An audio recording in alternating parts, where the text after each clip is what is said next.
গরুকে কারা অপমান করছে, মুসলমানরা নাকি হিন্দুরা?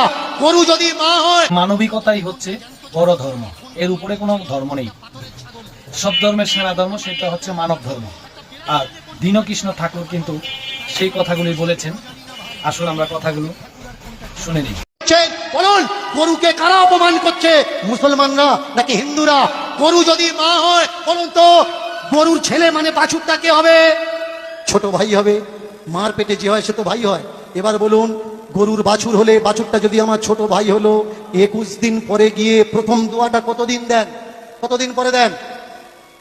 21 দিন না? তাহলে আপনার মা যদি আপনার ছোট ভাইকে জন্ম দিত, 21 দিন পরে আপনার ছোট ভাইয়ের গলায় দড়ি দিয়ে পাশে বেঁধে রেখে আপনার মায়ের জননীর গর্ভধারিণীর দুধ দুয়ে বিক্রি করতে পারতেন? আমাকে বলবেন না যে আমি হিন্দু ধর্মের অপমান করছি। আমি প্রশ্ন করছি, আমি জানি না, আমি অবোধ শিশু। আপনাদের কাছে জানতে চাচ্ছি কোনটা করা উচিত আর কোনটা করা উচিত।